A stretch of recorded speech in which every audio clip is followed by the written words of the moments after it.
Faudra-t-il donc, monsieur le ministre, demain être vacciné pour aller au restaurant ou bien pour prendre l'avion par exemple? La réponse est non. Tu sais quoi, la prochaine fois tu te fous de ma gueule. Tu prends une gifle dans ta tronche, toi. On a constaté que les personnes qui ont 2 doses, Jean Castex a un schéma vaccinal complet. les analyses faites sur ces personnes montrent qu'en réalité, elles n'ont plus de chance d'attraper la maladie. Oui, il est positif au Covid. C'est la première fois qu'il a le Covid. Il avait été fait contact plusieurs fois. Il faut qu'on ait été exposé, que notre système immunitaire ait été stimulé 3 fois. Au moins 3 fois. Oui. Une stimulation, ça peut être une injection de vaccin ou ça peut être une infection. Oui. Si vous n'avez pas eu du tout d'injection de vaccin, même si vous avez eu 3 fois une infection, ce qui n'est pas de chance, mais ça peut arriver, là, il vous faut quand même une dose de vaccin. Vous me prenez vraiment pour un con? Oui. Par définition, si tout le monde est vacciné, il n'y a plus de passe. Parce que si tout le monde est vacciné, il n'y a plus de virus. Le nombre de nouveaux cas positifs en 24 heures s'élève à près de 180 000. Un nombre jamais atteint depuis le début de la pandémie de Covid-19. Tout laisse à penser que ça va continuer à monter. Vous savez d'ailleurs pourquoi il passe par le pass vaccinal? Parce que le vaccin Pfizer est en AMM conditionnel, c'est-à-dire qu'il est en phase expérimentale. Oui, vous vaccinez à 3 doses avec un vaccin qui est en phase d'expérimentation. Tu m'as pas que c'est pas vrai. Et donc ils peuvent pas vous l'obliger de manière directe par le code de la santé publique, donc il passe par un pass dite vaccinale. Et vous savez à quelle date l'urgence sanitaire peut être prolongée, donc c'est-à-dire imposer un pass sanitaire ou vaccinal aux Français jusqu'au... Jusqu'à quand, Seigneur? Jusqu'à quand, Seigneur? c'est dans la loi, jusqu'au 31 mars 2023. Ça veut dire quoi? Ça veut dire que après cette date, c'est open bar. L'obligation peut être votée par l'Assemblée nationale. On nous disait que le vaccin, d'abord, empêchait la transmission. Je suis vacciné, j'ai mon passe sanitaire. J'ai eu le Covid il y a 3 semaines. Ensuite, on nous a dit que ça empêche les formes graves. 70% des personnes en réanimation sont non vaccinées. Pas vrai, mensonge. Mensonge. Faux d'état. Mensonge perroquet. On est à 2 ans.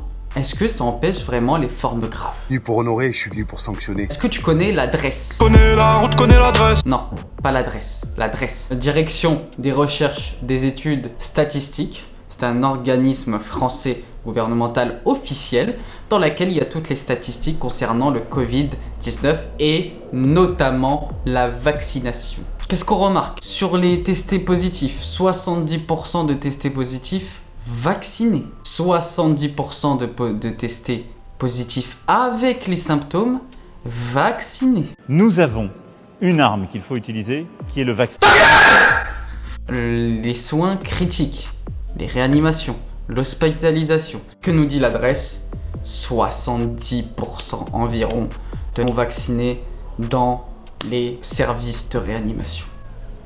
Est-ce que c'est normal? Mais je vais aller plus loin. Arrête. Combien de décès en vaccinés par rapport aux non-vaccinés? 60% de décès concernant les vaccinés. Vous allez me répondre, oui, mais décédé, c'est pas une forme grave. Encore une fois, taisez-vous. Ah oui, ça c'est sûr, c'est pas une forme grave. C'est une forme létale. C'est même pas grave, c'est létal. Ce sont des chiffres officiels. D'ailleurs, tout ce que je vais dire de manière scientifique, vous retrouvez en description tous les documents. Et quand on regarde le taux de létalité, c'est ridicule. C'est ridicule. Sur 1 million de testés positivement, combien de décès? 5000. Ça représente quoi? 0,3%. Ah, d'accord, ouais.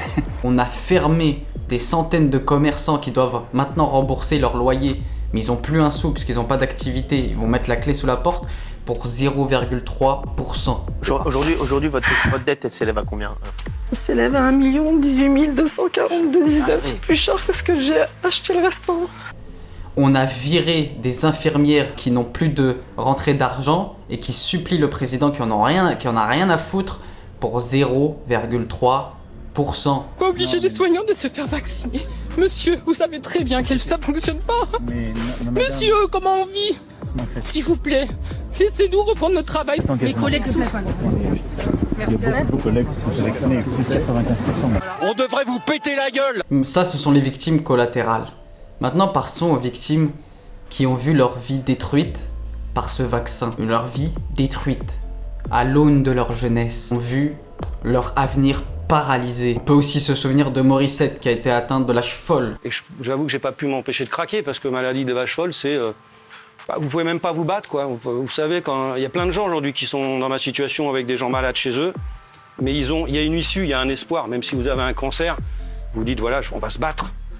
Et là, j'ai ma femme en face de moi, et au fond de moi-même, je me dis elle va mourir. Ce jeune homme de 22 ans est mort par myocardite à 22 ans. Au bout de 3 heures à attendre dehors puisqu'il est majeur, on m'a convoqué en fait pour m'expliquer qu'il développait une myocardite, c'est-à-dire qu'il a frôlé l'arrêt cardiaque.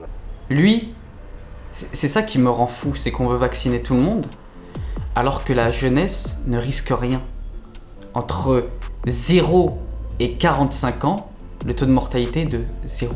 Il n'y a même pas de 0, quelque chose. 0. Et on vaccine ces gens-là. Et on nous parle de bénéfices-risques. Ah oui, eux, ils ont les bénéfices. Ah oui, Albert Bourla, président de Pfizer, les bénéfices qu'il a eu en vendant ses actions, il a eu vraiment les bénéfices. Et ces jeunes gens, ils ont eu les risques qui leur ont coûté la vie. Parce que oui, vivre en étant malade à vie, c'est comme mourir, c'est comme être un mort vivant. Je ne conseille pas de faire le vaccin, je ne le déconseille pas non plus, car libre est votre choix. J'ai fait le vaccin Pfizer, la première dose le 31 juillet, la deuxième le 29 août. Je suis aux urgences et actuellement à l'hôpital pour une paralysie face... C'est vraiment pas nice. Non mais elle est très sympa, elle est très sympa. Ah oui, ça s'est très mal passé, mais vaccinez-vous. Tu sais, la soumission jusqu'au bout, quoi. Ou alors cet enfant qui est aveugle maintenant. Avant, je voyais très bien. Après que j'ai fait le vaccin, maintenant je vois plus. Il faut que les collectifs, il faut que les associations cherchent tous les petits Yassine qu'il y a en France. Puis c'est un enfant en fait. À 13 ans, il faut qu'il aille courir derrière un ballon. Et ce sera votre enfant si vous ne faites rien. Je vais vous dire la chose qu'il faut arrêter de faire si vous voulez que tout s'écroule. C'est qu'il faut arrêter de se faire tester. Vous voulez être négatif? Arrêtez de vous faire tester. Soit vous êtes vacciné, vous êtes censé ne plus avoir les formes graves, tout va bien, arrêtez de vous faire tester. Soit vous l'avez eu et vous avez développé les lymphocytes T et pas les anticorps. Les anticorps circulent dans le sang. Or, encore une absurdité du vaccin, le coronavirus s'arrête au poumon. Il n'y a rien dans le sang, il ne va pas dans le sang. C'est un virus aéroporté, il s'arrête au poumon. Et ce sont les lymphocytes T qui combattent le coronavirus et non pas les anticorps. Vous avez des anticorps qui ne servent à rien, si ce n'est enclencher des maladies auto-immunes et ou alors des risques de coagulation. Parce qu'en fait, je vous explique, quand vous faites vacciner...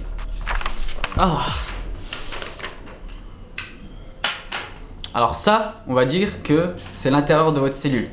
Ça, c'est l'extérieur de votre cellule. Donc, vous vous faites vacciner par intramusculaire. Donc, intramusculaire dit système sanguin ou système lymphatique.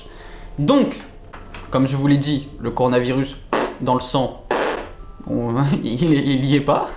Il s'arrête au poumon, donc il y est pas. Il y est certainement pas. Votre système immunitaire, donc on vous injecte la protéine Spike. Donc c'est une épine. Spike. Ça veut dire épine, et donc la protéine Spike, pointe, ou épine, comme vous voulez. Donc qu'est-ce qui se passe? Vous faites vacciner, la cellule produit une protéine qu'il n'a jamais produite, et qu'est-ce qui se passe? Votre cellule possède une protéine Spike, que vous voyez là, à l'intérieur de votre système sanguin. Votre système immunitaire, qui se balade, n'a jamais vu ça.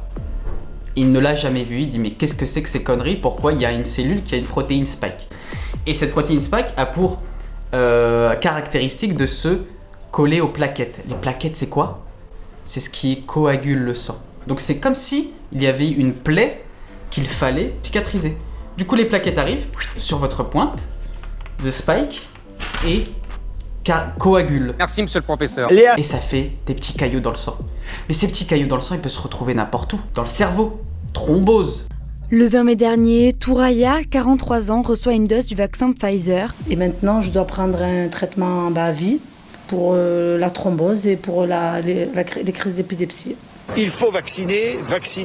Arrêtez. Là, vous me faites tous Wallah al-Adim, je suis en train de péter un câble. Je suis en train de me dire, c'est mes frères ados. Dans le cœur. Myocardite, périgardite, toutes les inflammations, en HIT.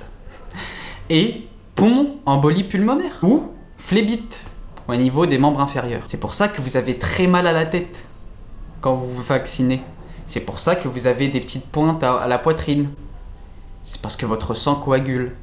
Et si vous avez de la chance, bon, ça coagule, mais vous avez rien. Mais pour ceux qui n'ont pas de la chance, si ça coagule beaucoup trop, c'est la mort.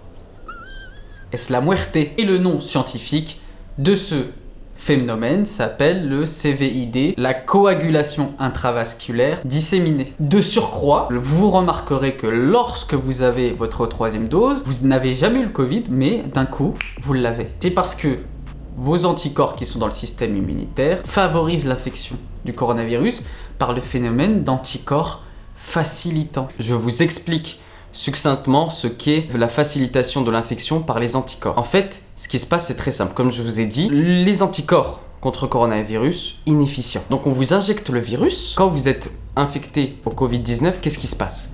Le virus arrive et se dit « Ok ». Donc il y a des anticorps. On ne peut pas infecter facilement les cellules immunitaires. Mais les cellules immunitaires produites par ce vaccin, eux, ils ont la clé. Ils ont la clé pour rentrer. Qu'est-ce qu'on fait? On infecte ces cellules immunitaires produites par le vaccin, et grâce à ces cellules immunitaires qui ont la clé, eh bien avec eux, on rentre dans les autres cellules immunitaires qui ne sont pas produites par le vaccin. Et c'est pour ça que les vaccinés, 3e dose, ils ont le Covid. On a observé, dans beaucoup de cas, une facilitation, c'est-à-dire que les animaux vaccinés contre un coronavirus, les animaux vaccinés font une maladie plus grave que les animaux non vaccinés lorsqu'ils sont mis en présence avec le virus contre lequel est fabriqué le vaccin. J'espère que mes explications sont claires. Si elles ne sont pas claires, tu vas dans la description, il y a toutes les explications. Ou alors tu me dis en commentaire et on discute calmement. Enfin, si je suis pas censuré, mais a priori, j'ai tout fait pour que je ne sois pas censuré. Si vous voulez éviter que vos enfants y passent, parce qu'ils y passeront, et qu'ils deviendront aveugles, et qu'ils ne deviennent aveugles, arrêtez de vous faire tester. S'il y a quelque chose que tu dois retenir de cette vidéo, arrête de te faire tester, parce que sinon vous nourrissez ce système. Et qui plus est sur des tests beaucoup trop sensibles. Sensible, ça veut dire qu'il y a des risques d'avoir des faux positifs. En fait, dès que tu as un virus, tu l'amplifies pour avoir des séquences de gènes, et comme ça tu peux le reconnaître. D'accord? C'est ça le test PCR. Toute personne qui est familière avec le test PCR sait qu'il faut un seuil de cycle. En fait, de cycle d'amplification. Et si au bout d'un moment tu dépasses un certain cycle, ça sert à rien, ça veut dire que t'es pas infecté. Mais un groupe de chercheurs français, Cocorico, a dit que pour le coronavirus, si on dépasse 30 cycles, ça veut dire que t'es pas infecté. Parce que ce qui nous intéresse, c'est l'infectiosité, pas si tu l'as. Tu peux avoir des bouts de virus et ne pas être contaminant. Tu as des bouts de virus, mais t'es tranquille. Le problème, c'est qu'avec le test PCR concernant le Covid, le nombre de zooms, donc de cycles, il est trop élevé, jusqu'à 38 cycles, donc 38 zooms. Sachant qu'à partir de 30, ça sert à rien. Ça veut dire que toi, quand tu fais ton test PCR, admettons, tu es asymptomatique, on te donne ton test, vous êtes positif, confinement. Mais tu sais même pas à partir de combien de cycles tu as été positif. Ça veut dire que ça se trouve, tu as été positif à partir du 35 cycles, du 37e cycle, auquel cas tu n'es même pas contaminant, tu es confiné, donc tu te prends un confinement dans la gueule, et t'es comptabilisé dans les statistiques. Ça veut dire que tous les asymptomatiques qui ont vu leur test positif, mais qui ont juste servi à ce qu'ils soient dans les statistiques, ils n'avaient pas assez de coronavirus. Ils avaient que des bouts de coronavirus. Et c'est encore le cas aujourd'hui. Donc sur les 100 000 cas, sur je ne sais pas combien d'asymptomatiques, la majorité, et sur ces majorités, la majorité n'ont pas le coronavirus. Et c'est comme ça qu'avec ce test PCR qui est faussé, on nous balance des épidémies. Et avec ces statistiques, on fait peur à la population. Regardez, il y a 200 000 cas. En plus, ce qui est traître, c'est que dans les médias, ils ne traitent pas la situation catastrophique comme le nombre de morts ou le nombre de en réanimation, qui lui est très très faible, voire inexistante, depuis quelques temps, mais par nombre de cas. Mais c'est complètement débile. Par le nombre de cas, c'est débile de penser comme ça. Donc demain, on va à chaque fois que quelqu'un a un rhume, pourquoi pas le nombre de cas de grippe, le nombre de cas de rhume. On serait au même chiffre. Hein. Ça doit être le nombre de cas de mort ou de soins critiques qui doivent nous intéresser. Et non, parce qu'ils savent qu'il n'est pas assez létal, ce virus. Dans la prochaine vidéo, je vous dirai le but de la création du virus, et ça va être très très intéressant. Ça, très intéressant. Donc j'espère que tu seras là, j'espère que cette vidéo t'aura plu mon haya. Partage, commentaire, pouce en l'air. Tu connais la chanson, prends soin de toi mon haya. Et à la prochaine, prends soin de toi. Et va te faire vacciner. et arrête de te faire tester. Faut que je vois,